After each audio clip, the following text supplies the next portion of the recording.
All the Planning and Zoning Committee meeting together for Tuesday, February the 11th. And then we will ask Planning, Jonathan, if he would like to present what we have in front of us. Yes, ma'am, and we are limited to an hour, and I'm sure they want 5 minutes or so to kind of transition from our meeting here into the workshop. So there's a lot of material here. I'm sure you're going to be slightly overwhelmed, but we do need to dig in so we can get started. And we'll have a survey that's going to fire out to all council members, all PC members tonight at 8 o'clock. So please take some time. It's only 12 questions, but a lot of the responses are open-ended. We really want to solicit your direct input on what your concerns are, what some of your priorities are. So please take the time to answer those, and we're looking to have responses by the end of next week so that we can really start digging in on what some of the solutions to the issues that you identified might be. So I just wanted to, for the benefit of Tommy and Andy, back up just a couple steps. So this rural zoning project generated from a lot of discussions and council meetings over certain provisions of code, and a lot of them seem to involve areas in the county that are more rural or agricultural in nature. So these are the areas in the transects that we're talking about. In these rural zones and natural zones, we're not really talking about provisions that are much more common, much more prevalent, much more applicable to the suburban to urbanizing areas. So here's that same transect, and just showing how land use gets more intense when you're further out into the transect. So I just wanted to touch on schedule briefly. We're here in February, so we're going to go through the different elements of the code that we identified in the project scope the last time we met with the committee. And this is an education opportunity to talk to you about what these different code provisions are, why we might have them, or any jurisdiction might have them, get maybe some quick hitting feedback. We don't have a whole lot of time to dwell on each topic, but we can take a couple of questions here and there. In between February and March meetings of the committee, we're looking for that survey input. So our goal at the next committee meeting is to present you the results of the survey, come back to you covering the same code provisions, but now you're armed with what do all those things mean, and we'll show you comparisons of how other jurisdictions handle those things and suggest a couple of options for potential amendments. And then really, we'll be spending March and April drafting code based on the direction that y'all give us, and then come back to you in May with a final staff report that has draft text amendments and recommendations for us, for you all to take to the full council with any recommendations that you all might have. And just wanted to reiterate that any amendments to the code have to start with Planning Commission. So we're doing a lot of the work with the committee, but actually changing the code starts with Planning Commission. So I just want to demonstrate the heavy lift. You're going to hear from a lot of staff members. This is just about all of our zoning staff, but for a couple of technicians. And so there was a lot of research and effort that went into this in a very short period of time. So I just wanted to make sure you understood this was an all-hands effort, and truly all hands were on deck for this. So I'll start off by covering zoning districts, very basic. These are defined areas. They're mapped. There's an official York County zoning map that corresponds to the zoning code, and they apply certain standards in pursuit of a certain character. So you want your district to have a character, and all the provisions, requirements, limitations are aimed at achieving that character. So I'm a millennial, so I kind of think back to SimCity. You get the colors on the map, and then that's very straightforward. That's Euclidean zoning. That's the most common. It's the traditional form of zoning where you separate your commercial uses, your residential uses, your industrial uses are in different zones, and that's exactly what we have here. We have very little overlap on those types of land uses. So the evolution of the standard in York County in terms of rural areas, and this is again all rural context. In '87, when the code was first adopted, AGC and RUD were two of the original zoning districts. A short time after that, AGC 1 and RUD 1 were added to the code, and we don't have any new rural districts until 2022, and now we also have rural commercial and rural industrial. So here are the purpose statements for the zoning districts that we have. The purpose statements are important because this is the character that you're trying to achieve with each district. So for AGC, agricultural conservation, you can see it's really about preserving areas that are for cultivation, for prime agricultural soils, protecting the business of agriculture and agricultural character. And each of these purpose statements also tells you where on the future land use map it might be appropriate for these districts to start to appear if they're not already there. So same concept here for AGC 1.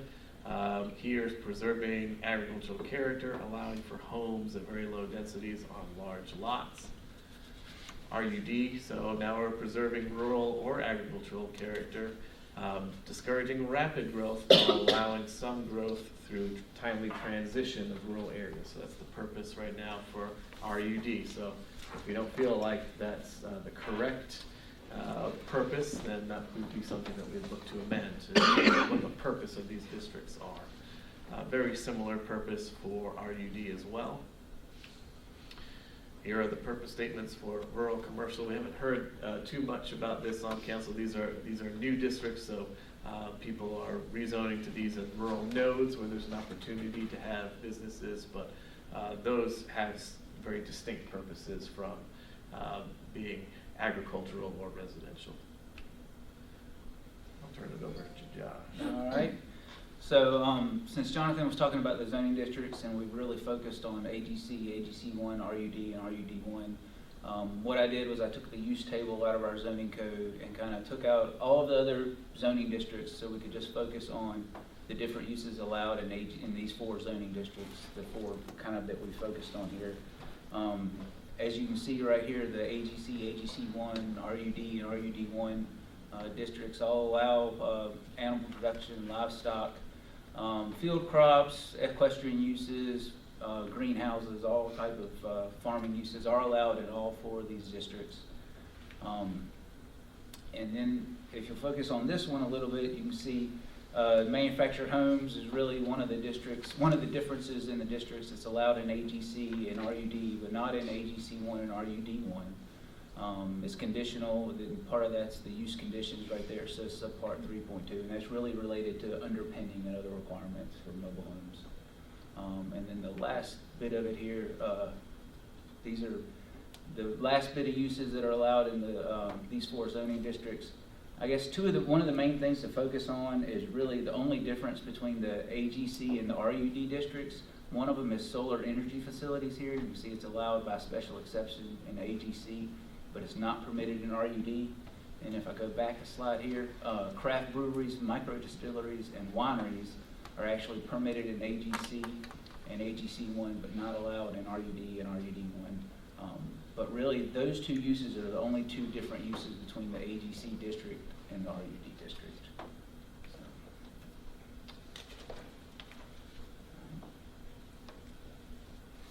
All right.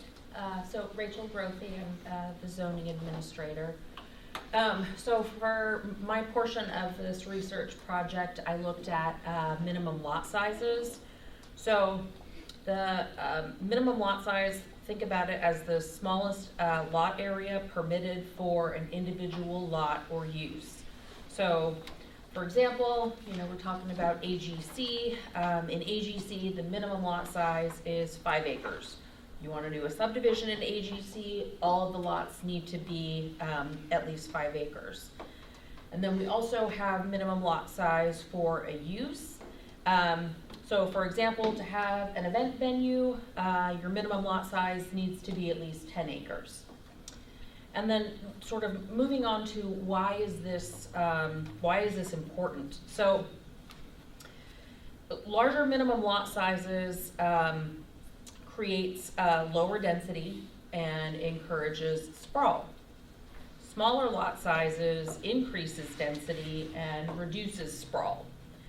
So zoning districts that permit smaller lot sizes, Those will typically be located near infrastructure and services. So if you think about York County, smaller lot sizes might be required in areas that are near city limits, that sort of thing. Whereas out in western York County, you'll have much larger lots.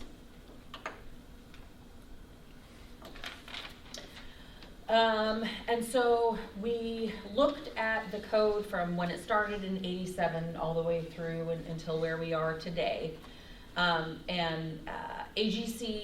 AGC1, RUD, RUD1, those have remained relatively consistent. So with everything AGC, it's always been 5 acres, and with everything RUD, it has always been 1 acre.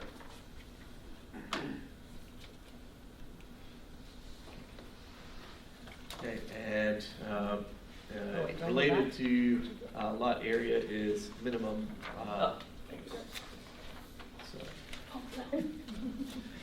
So lot area gets to, how do you measure what the lot size is? I know we had some discussion about, does this include right of way, does it not include right of way? So for lot area, it's really just a practical measurement. How big is your lot? And it's the basis for a lot of other calculations in code. So your impervious surface, your floor area ratio, your density, your parking ratios, all of those are affected by how you measure your lot area.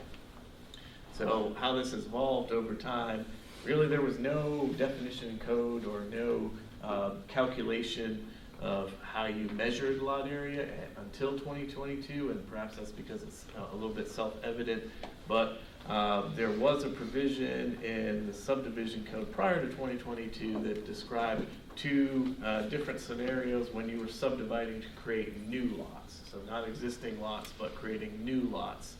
So if you were creating a new subdivision and new roads, you could not include your new roads in the lot area calculation. So you can see the appendix exhibit a little bit small. I tried to fit it all in one slide here, where at the top it's saying acceptable is excluding the road from the lot area, and the bottom part, you can see the lot line is crossing into the center line of the road there. It says not acceptable. So the one caveat to that is there was a provision in there that said the back half of the paragraph, a little bit conflicting with the first half of the paragraph, stated if there was an existing street that's county or state maintained that was accepted to either of those jurisdictions prior to 1997, that you could include that right of way in your lot area calculation if you were subdividing onto an existing road. So a little bit convoluted. So that gives us to where we are today with the current standard for lot area.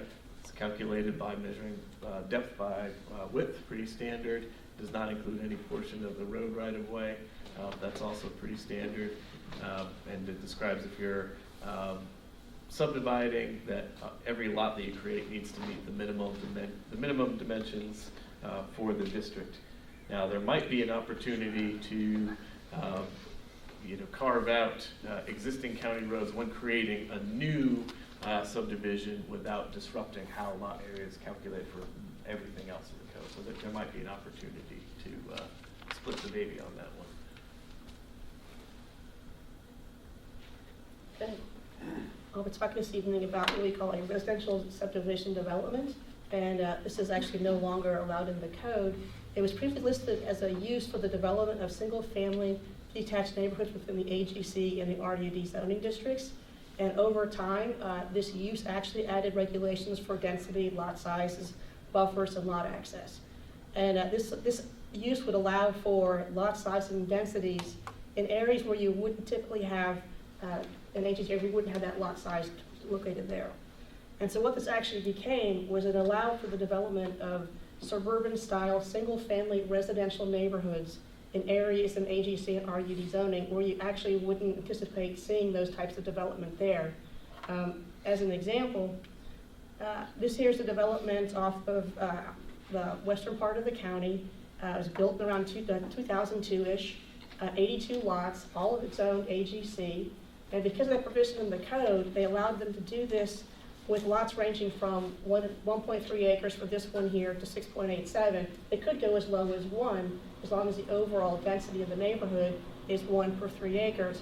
But you can see, you wouldn't anticipate to see this type of density in this more of a rural part of the county.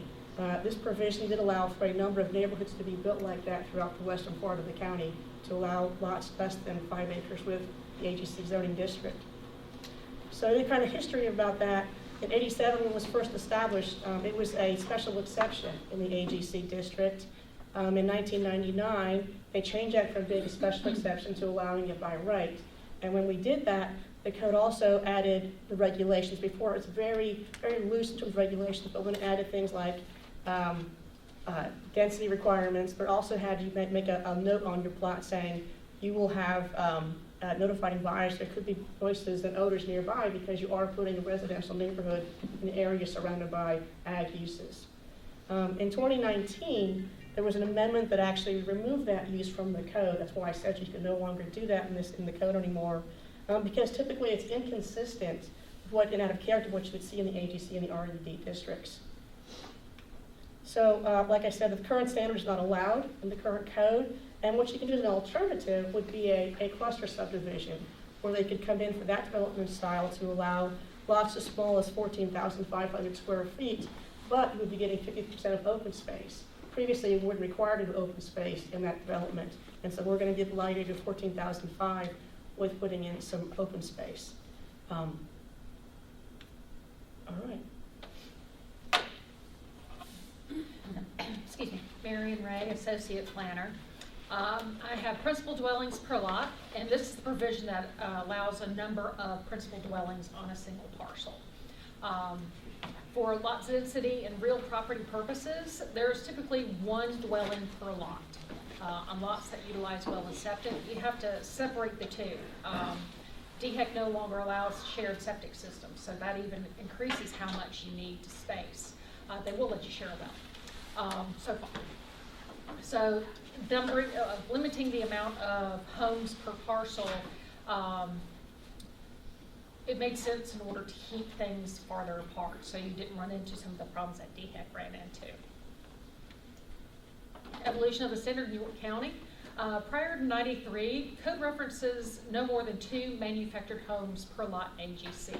Other areas were limited by density. It was a little vague. I would have had a problem with that one working back then. Code has been clarified since '93 in AGC to allow other districts have 1 home per lot, but AGC would allow you to have 2 homes per lot, and then they went on to spell out it could be 2 manufactured homes, 2 stick-built, or which included modular, or 1 of each. Not sure why they spelled it out. 2 is 2. So in 2002, the code was revised to require that the second dwelling be situated so it could be subdivided onto its own lot by right in AGC. So it used to be your minimum lot size was 5 acres, you could have 2 homes on it. The code update, we ran into problems. Everybody wanted to subdivide the second home away. You'd have to rezone to RUD, spot zoning everywhere, trying to get the second lot created for the second home.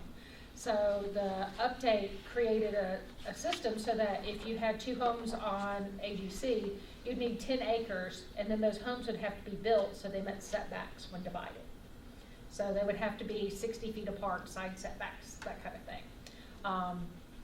So that would that was what necessitated that section of the code. That's what this code is right now. That is found in our use table area. Up to 2 principal dwellings are allowed on 1 lot. Each dwelling is sited so that all applicable lot size, lot width, setback requirements are met, as if the dwellings were established on individual lots. So, road frontage. Go on the road frontage, which is the same as a lot width for our concerns, mostly interchangeable. It's referring to the length of the lot in front of the road, or not. It's just a width. Road frontage supports context appropriate spacing for driveways, contributes to the preferred lot dimensions with the shorter side adjacent to the road, longer side create some depth off the road. If you want to reduce the lot width, may provide owners with more subdivision opportunities, but may reduce safety and introduce a kind of a suburban lot standards on rural roads. You'll start looking like suburbia. Lot widths shorter than prescribed driveway separations will not allow the standards to be maintained. Increasing minimum lot width supports large lot development, but may limit subdivision options and contribute to less optimal lot shapes and can create nonconformities. The evolution of this, in '86, AGC had 200-foot requirement on major roads and 100-foot on minor, and all these are listed, older times are listed in code, and now they're listed in our development manual, exactly which roads are categorized like this. So they made a little change in '93, went to 150 on major, 75 on minors. Then in 2000, we kind of got our modern standards for principals and minor arterial, which was formerly major, and 100 for minor roads. 2019, we had a new classification of a major collector, kind of a little further down from a principal or minor arterial, and we give you a 150-foot requirement for that. So this is just our tables showing you the 350, 150, and 100 in our road listings, and some others. If I may say one thing, Thomas, as we spoke today, the reason you have those frontage requirements and they're intertwined with driveway separation too, and that's intended in rural areas to really help promote road safety. Obviously access too to a property, but road safety is important because especially in rural areas, there's always a higher risk of crashes. You have more curvier roads, maybe less curvilinear or linear roads than you do in an urbanized area. So it's important to understand how the frontages, the lot sizes, the lot areas, access, all of those things, how they work together in a rural environment. We'll go on to family exemption for land division. Family exemption is administrative land division exempted from standards that apply to most other lot division. It provides property owners an easier way to divide their land for the use of immediate family members. These divisions allow for families in traditionally rural areas to stay close to each other. It would have taken a long time to get to town. So to have people around you who can help with chores, help with kids, that kind of thing, keeping them all in the same place, and keeping the next generation of farmers on the land they're going to inherit. A home for a child may be built close to a parent's home on a different lot with minimal or no road frontage. Usually the different lots also came in because you needed a mortgage, and you wouldn't want to mortgage the entire farm for a single home. Evolution of the standard in York County. The original code did not require frontage for new lots in AGC and RUD, but it did for other residential uses, the smaller lot sizes. 93, the code was revised to require frontage, but allows for deeding land to immediately family members as an exemption. Again, immediate family members are children, parents, siblings, and stepchildren. No uncles, aunts, that kind of thing. In 2007, requirements for division were expanded to limit one lot per immediate family member and require access easements. This is the first time it's spelled out. You had to have a 15-foot access easement. 2019, the standard was amended to today's standard. It can only be allowed in AGC, AGC1, RUD, and RUD1. It has to be, the parent parcel that you're dividing off of has to be at least 10 acres. You have to have owned the property for prior to 2002, now we do 20 years. Granted 2 lots per year, and the grantee, whoever received the lot, must own it for 3 years. A lot of these standards came about because developers were abusing the system. We would have large lots, large vacant lots that a developer would come in, buy up the parcel, and then start doing like 5-acre lots or other exempt lots that we had at the time. So we have some land divisions that have been done on the slide, taking advantage of family exemption. So that's one of the reasons that the code was updated. Current standard here is spelled out. That's the 10 acres parent lot size. Have to own the property for 20 years. Property must be conveyed. We would need a copy of the draft deed to the immediate children or other family members. And grantees can only get one. You can't get more than one lot from your parents. And then lots divided under family exemption shall be titled for up to no less than 3 years until they can be sold.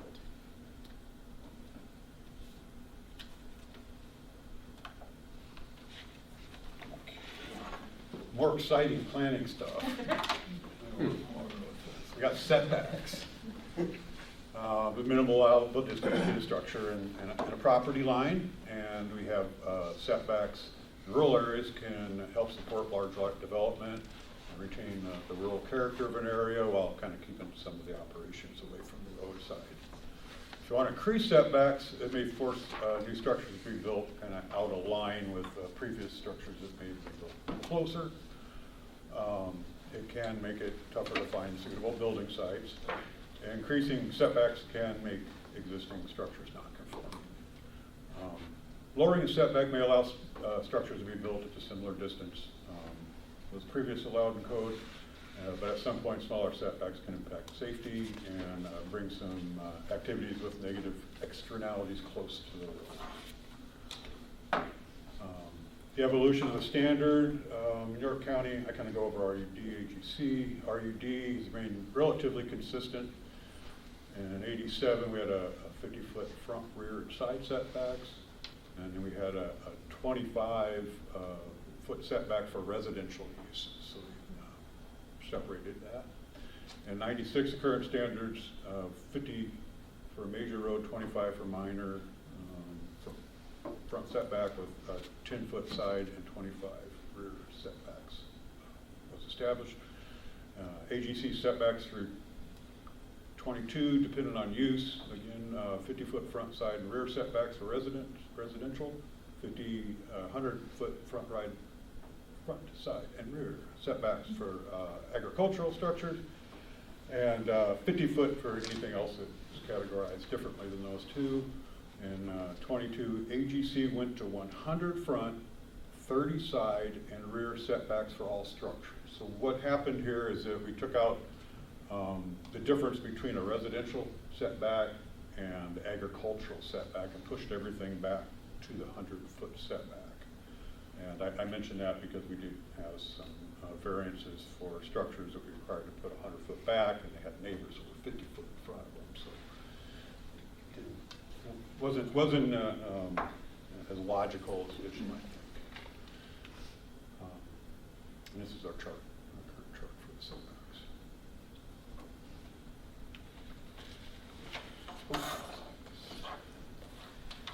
Good evening, Jeff Kirshner, zoning. Talking about open space and AGC and RUD. Open space is land and other bodies of water used for recreation, amenity, or buffer. In the AGC, AGC1, RUD, RUD1 districts, 50% open space is required for cluster subdivisions. Your regular standard subdivision doesn't require open space at this time. The purpose of open space requirements are to preserve habitat, provide recreational opportunities, enhance the quality of development, and connect areas. For cluster subdivisions, the proposed lot density is based on having open space. So it's the purpose of the cluster subdivision is to provide open space for the residents. Reducing open space will impact the purpose of the cluster subdivision. Possibly raising the open space standards would mean in the AGC and RUD districts, possibly including an open space requirement where there's no longer, or there's not a open space requirement for those types of subdivisions. The evolution in 1987, open space requirements were again not required for AGC and RUD districts. except for back then they had special exceptions for industrial parks. That was 30% open space required for those special exceptions. That's, now we have rural industrial, and those kind of uses probably would be rural industrial in the current code. Up until 2022, open space was required on a sliding scale for conservation subdivisions. Those were in AGC and AGC 1 and RUD. Conservation subdivisions, after the update in 2022, conservation subdivisions became cluster subdivisions, and cluster subdivisions have a 50% open space requirement. And it allows the individual lots to be reduced, but you have 50% open space in the cluster subdivision. This is the current chart, and you can see in the AGC and RUD1, AGC 1, and, there's not, on major subdivisions, there's not an open space requirement now. Cluster subdivision, there is a 50% open space requirement, and other developments don't have an open space requirement in those two districts, or those 4 districts, actually.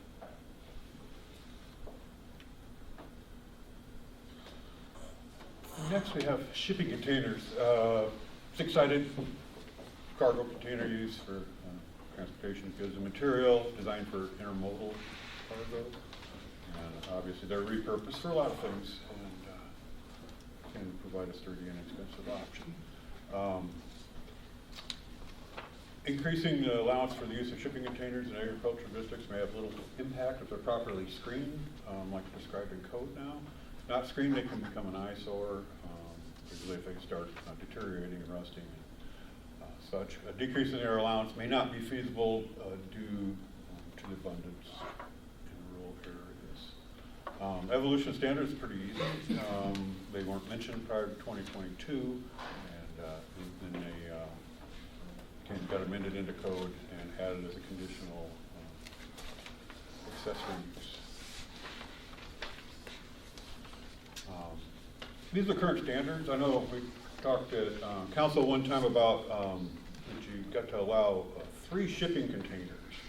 And that is true, and I kind of forgot about the bottom there, but if it's accessory to a dwelling, you have to have a minimum lot size of 5 acres, and you can only have 1 shipping container. So that would be something maybe used for non-agricultural activity. All right, tree conservation. I'm Peter Kosicki. Some of you haven't met me before. I'm the county landscape architect. And so I'll be talking about tree conservation and AGC and RDD land here. So there's really 2 components of tree save in the rural and AGC zoning. There's tree save and we have grand trees.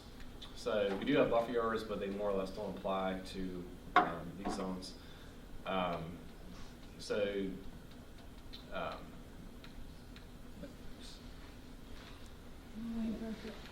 broke it.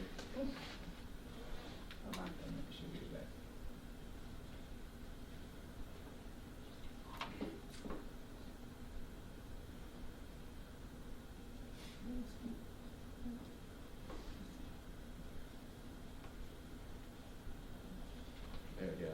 Okay. So moving on to the why. The purpose of having tree save is to just protect and enhance the natural character. And believe it or not, they do protect property values.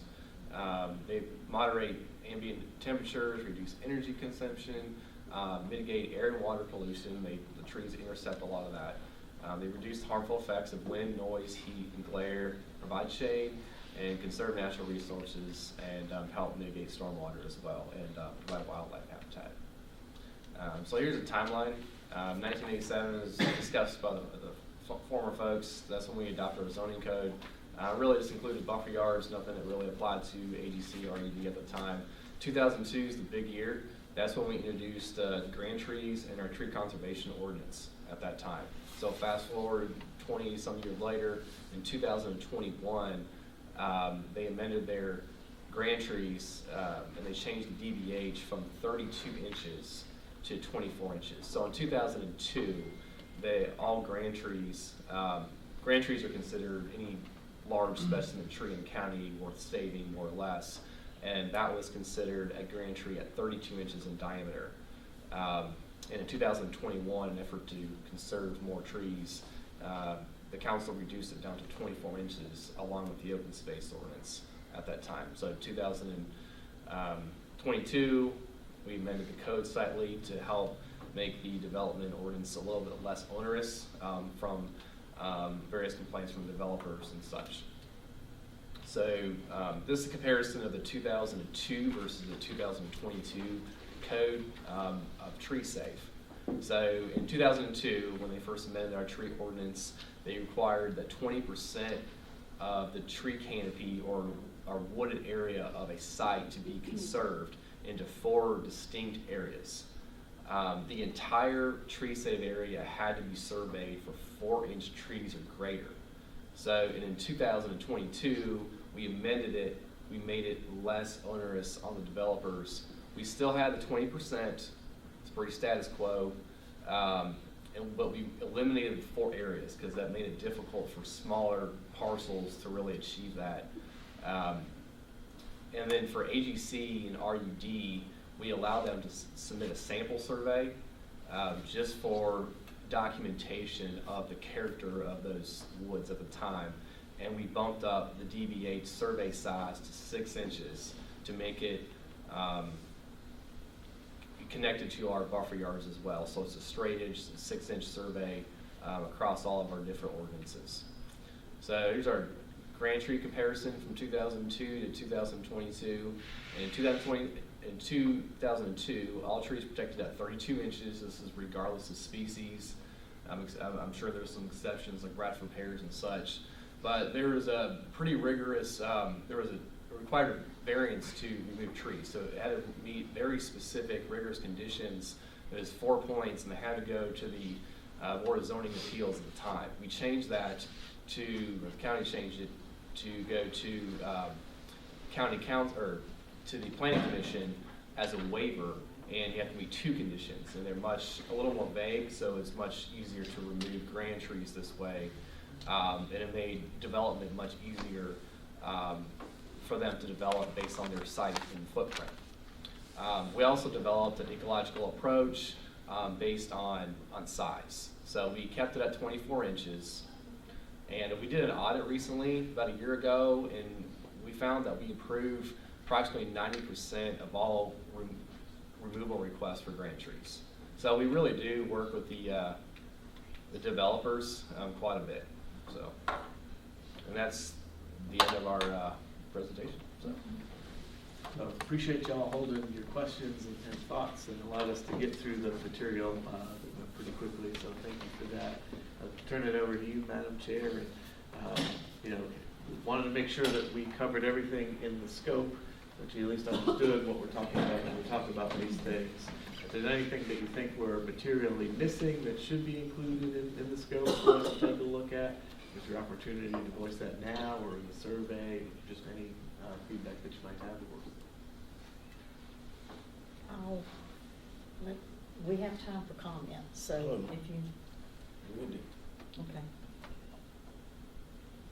My main concern, what I'm mainly charged and sent it for, was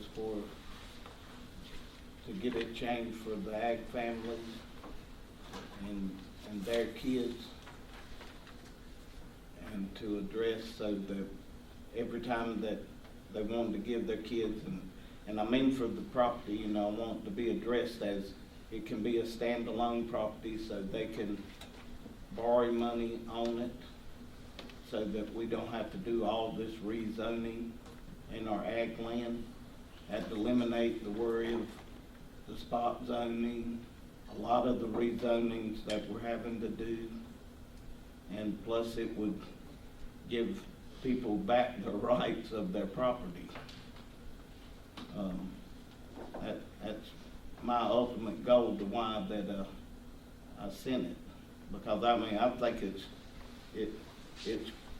it's crazy for the ag families that own property, and every time we turn around, we having to rezone to RUD out in the middle of ag. Like I said, we might as well have everything in RUD and ag use.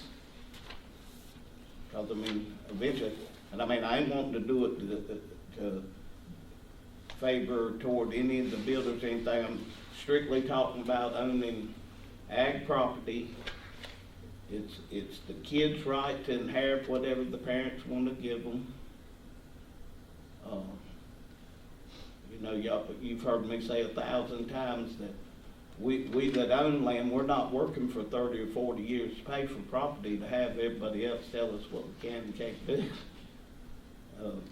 That was my main issue, but now there's a lot of other issues that I see here that I'd love to address, and I hope that the rest of the council would too. But, I mean, that was my main goal. Now, whatever y'all got to say, that was my main. So, you know, I wasn't here for when this got pushed to council really. Are we trying to redo this whole zoning code, or are we just trying to make some changes? I mean, what's the level of effort we're looking for, or that was tasked on this? I know that the family exemption was the main thing I keep hearing, but we went over a whole lot of stuff, so I'm not sure what our scope is. If I may, Madam Chair and Yes. Councilman, in the short time that I've been here, it's been very obvious to me that there's been frustration with not only what Councilman Atkins has mentioned about family exemption, but I think ultimately it comes down to, that's why we're calling it a rural zoning project. We're only taking the portion of the code right now because I believe the council has heard a lot of these rezonings, like Mr. Atkins mentioned, that have gone from ACG to RUD, and just little things in the rural part of the code that I believe can be simplified, you know, in favor of property owners. But as Mr. Atkins and I have had numerous conversations, and we talk about neighbors doing harm to other neighbors, largely that's why zoning's in place. And I won't elaborate too much, but we've talked about some of the zoning districts, their common uses, the development patterns. We've talked about dimensional aspects of rural properties, lot sizes, areas, frontage, setbacks, density, and so forth, and even tree conservation, which to my surprise didn't come in the code effort in 2022, but actually they've tried to provide a history of each of these issues. These are the most common things, I think, unless others are introduced tonight or through the survey vehicle, that have troubled the county council for several months. Is that correct? Oh, yeah. Characterization? Yeah, you're 100% right. So that's what I'm trying to figure out. So, like, most of the things on here I have concerns about. And one of the biggest ones is the number of zoning districts we have, just for here. Why do AGC and AGC1 are almost identical, except for one little thing. So why do we have two of them? RUD and RUD1. One minor little difference between them. Why do we have two of these? I mean, that's 4 sections right there that could be immediately cut in half, just starting with that. And so, you know, that's my first question. And then, you know, there's things going through here. I mean, it's not a full rewrite or anything, but there was just a bunch of questions on how we got to this much restriction or complication. It may not even be a restriction, it just seems It's a lot of clutter. complicated. In the strategic plan development, that was a theme we heard from council, that there was a desire for a more accessible and simple code as well. So I think that was where the conversation started. Then the Planning and Zoning Committee had a couple items in front of them, and when they made a recommendation to the full council, Jonathan and I got more feedback about broader issues. And at that point, we just said, look, time out. We think in terms of our recommendations, it'd be better to have a more wider ranging focus on the rural zoning district. I think one of my goals, and I mentioned this to council, is that we get to a point with our code that council believes it and adopts it, so that we're no longer calling it the recode. I think that's how I'm gonna determine success, if y'all just start calling it the code. Now, so that's what I'm really after, is to make sure that as council, y'all recognize that it's your opportunity to change the code. And I think that's why staff's putting out there everything in terms of rural zoning, so we can talk through this over the next few months to make sure that at the end of it, y'all believe in it, y'all are willing to own the recommendation that comes out of this committee and say, hey, it's not perfect, maybe all three of you won't agree with it, but as a committee, you think these are things that the full council should consider to improve it, make it more simple and more accessible to all of our citizens. If I may embellish, Mr. Edwards, that's why we're here. We want to hear everything that you're saying tonight. We urge you to articulate it in the survey instruments. And if they fill out a survey and they forgot something, I'm sure we can accommodate, you know, a redo on the survey.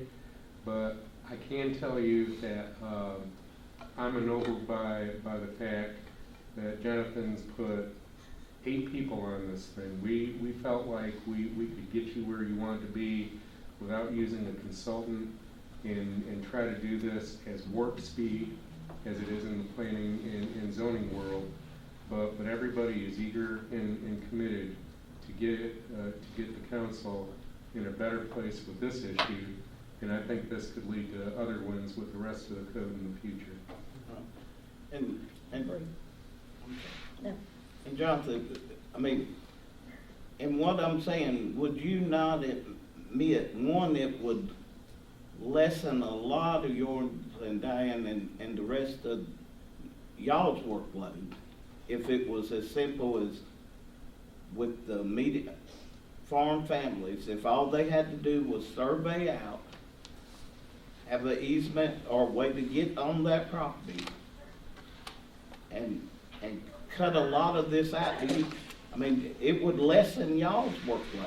It would be so much simpler. And then it would cut a lot of these rezonings that we are doing out. Yeah. I mean, it just makes common sense. And ultimately, if we're trying to preserve our ag land, and I heard someone that made a statement, well, a lot of this land, they're not ag. If you go look at the state regs on actually what is required, I understand, you know, a lot of these people ain't getting the ag tax exemption. That's a whole nother thing. And these people ain't necessarily, we'll call them country folks living in the ag district. But still, if you go out there and you throw RUD in there, even though that's a rural zoning too, you're opening it up and putting the foothold in there. You're changing it where it could stay ag and this child could live on the farm. And ultimately, those kids are what are going to inherit that land anyway.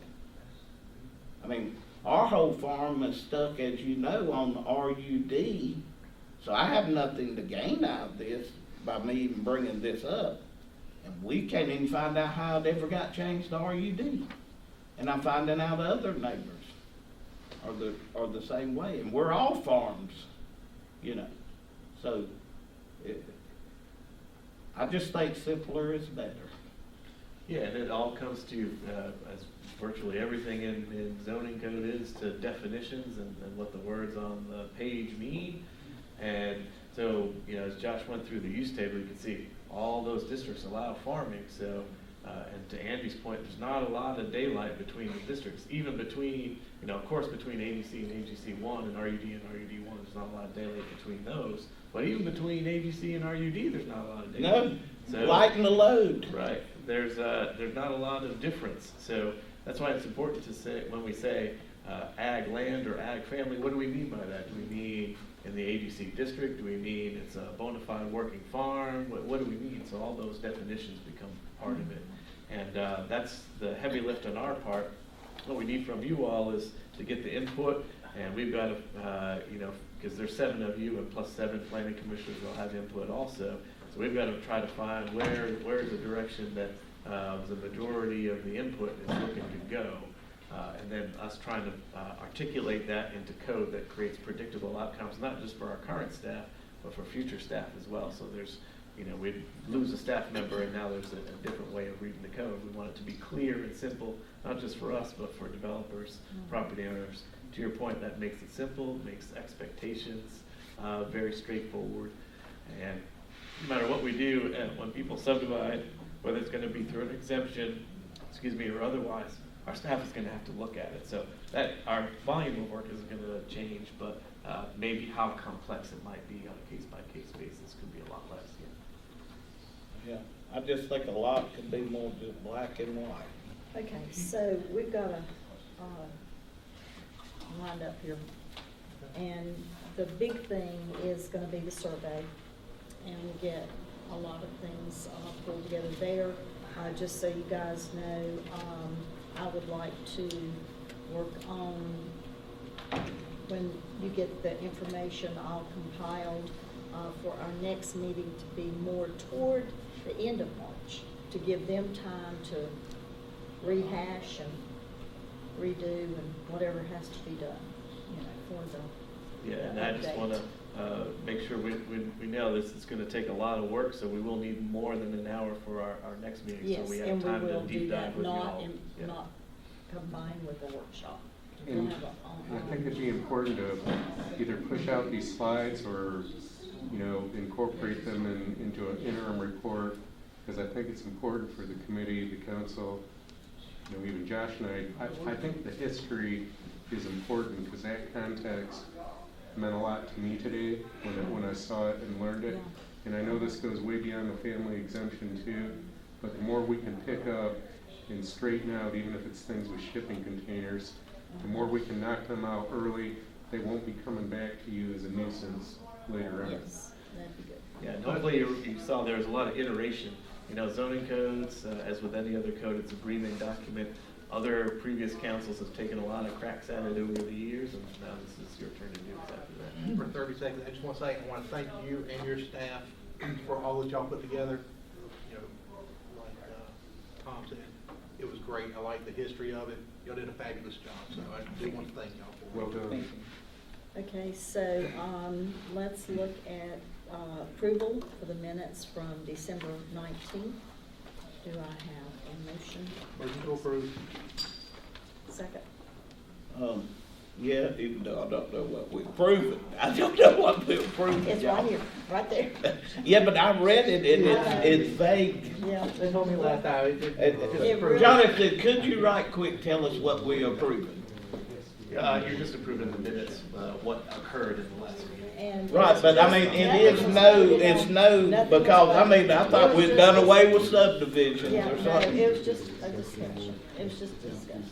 That Okay. was all. Well, me and Andy wasn't here, so we didn't know what Well, y'all it was just done. me and Buzz. Well, approve the That was minutes it. and that's it. Just the two of us, so. Okay, so do I have a second? Second.